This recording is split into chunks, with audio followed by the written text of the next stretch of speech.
Hi, I'm Katie Ives, former editor-in-chief of Alpinist magazine and author of the book Imaginary Peaks, and this is a talk that I gave for a climate conference hosted by Zero Water Day Partnership on November 18th, 2024.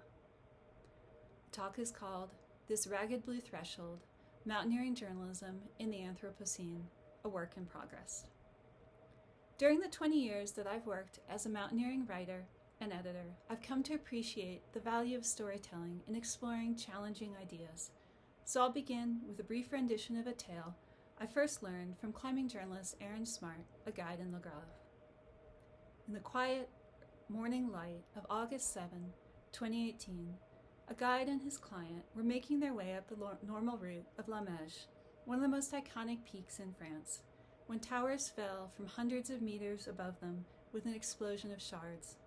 Here, too, as the world's temperatures rose, permafrost was melting, no longer sealing the rocks together, and the mountain was beginning to break apart. Days after a helicopter rescued the injured men, other climbers returned to survey the damage. Rocks were still cascading through the warm, sunlit air, and the historic route appeared too dangerous to climb. A year later, when local guides, Benjamin Ribaillère and Olivier Giraud, set out to find a safer way, they encountered a new landscape of scars and rubble. Toppled rocks lay across ledges like the ruins of a great city, poised to fall once more. Little remained that looked familiar. Hoping to preserve as much as they could of the route's original character, they added just 3 bolts to a slab of steep, polished granite, bypassing the most hazardous parts of the rockfall zone. In a story for Alpinist, Benjamin Ribaillère and Aaron Smart observed that mountaineers would still be able to climb La Meige for a time. But no one could predict with certainty when the next catastrophic rockfall might occur. The exact skyline, the one that had drawn the longings of climbers ever since the 19th century, exists only in history books and fading memories. As our mountains crumble, Benjamin and Aaron wrote, the fragile beauty of vanishing heights will remain a symbol of our world moving swiftly into an unknown future. Phantoms of other lost and legendary routes linger in tales of climbing communities around the world, such as the Bonatti Pillar on the Dreux, which crashed into a series of massive rockfalls and granite smoke, or the Diamond Couloir on Mount Kenya, much of its once gleaming ice melted into gray patches. Along with shrinking glaciers, these climbs have become some of the preeminent symbols of climate change. It's more common now to hear of alpinists reporting from the front lines of climate change, bearing witness to disappearing bodies of ice and tumbling rock walls, observing the threats of glacial outburst floods to local communities and the risk to water supplies for millions downstream of the Himalaya. Mountaineers have brought their advocacy to nations' capitals, lobbying governments for better environmental regulations. They have shared awe-inspiring and terrifying images of calving glaciers in award-winning films at international festivals. Each story represents an act of hope, a wild and persistent hope that the accumulation of all these stories might stir enough people to fight against a looming apocalypse. At the same time, writers are also trying to find new ways to navigate a media landscape of fragments, chaos, and debris. Like many, I'm still reeling from the results of this year's presidential election in the United States, and I'm deeply concerned about the threats that Trump has made to withdraw from the Paris Climate Accord, to dismantle environmental regulations, and to increase fossil fuel production. Post-election surveys have revealed that many Trump voters chose him based on online misinformation. His victory thus underscores a crisis of journalism in America and in other parts of the world. Much of the influence of traditional news media appears to be crumbling as inexorably as rock towers in the Alps, weakened by diminished budgets and by staff layouts, threatened by the possibility of increased censorship, and battered by an onslaught of podcasts, viral videos, and memes. Social media spaces where fact-checking is often absent, deepfakes proliferate, and far-right propaganda thrives. Back in 2021, in the Geography of Absence, Alpinist writer Astra Lincoln observed, "I read once that the climate crisis presents a crisis of narrative. There are also stories on the far side of every change. There are 4 fields in the wake of all great meltings." Standing in the puddles of a dying glacier, Astra concluded, "I knew that this ragged blue edge was a threshold." How can journalists best navigate what lies beyond that threshold? As the dust continues to settle and new rocks are poised to fall, I don't have a single answer.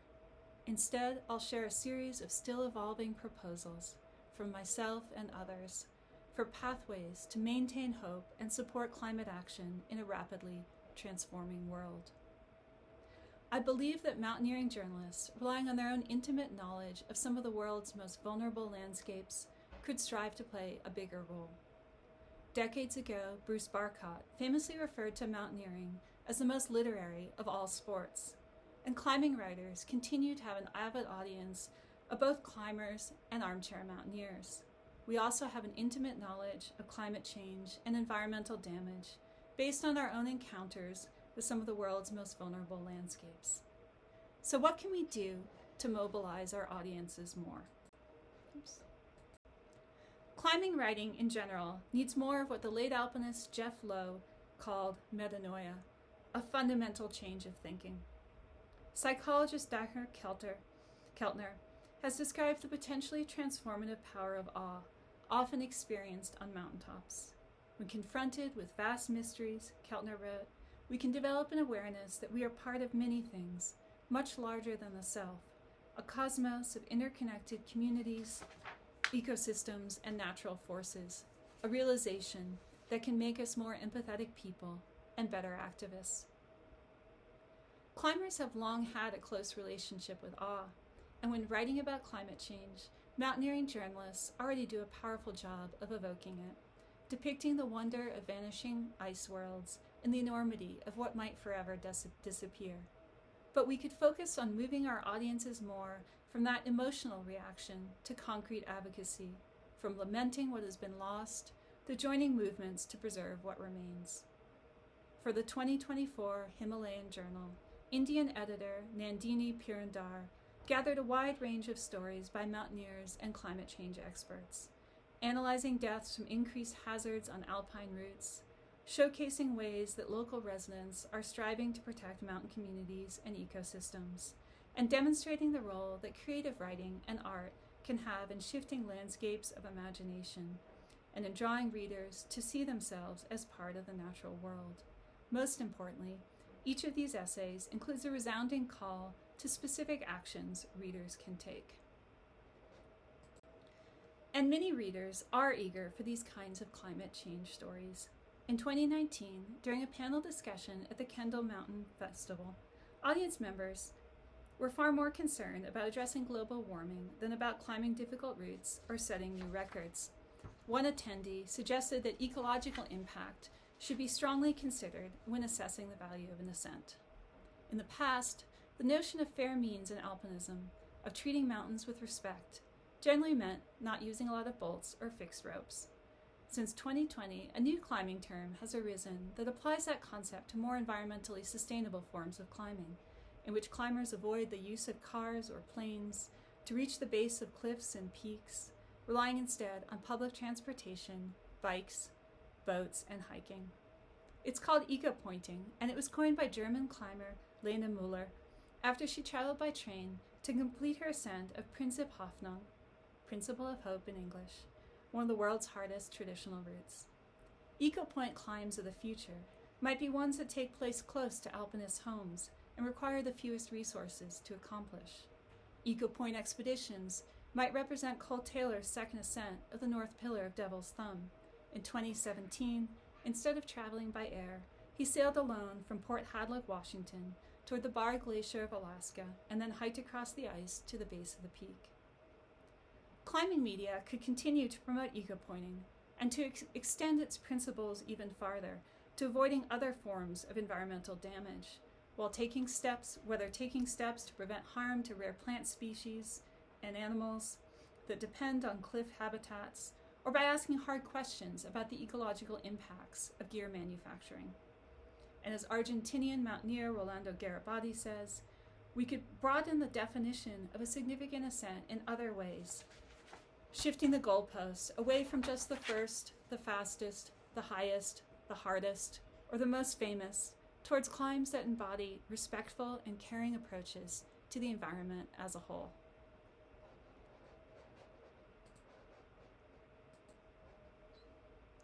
To do so, we could draw inspiration from lesser-known classics of mountaineering literature, such as The Living Mountain, first published in 1977.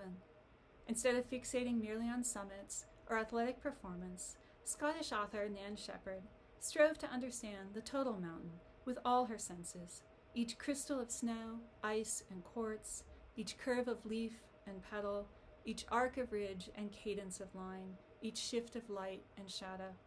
Exploring peaks with contemplation rather than with aggression, she realized, I am a manifestation of the mountain's total life, as is the white-winged ptarmigan.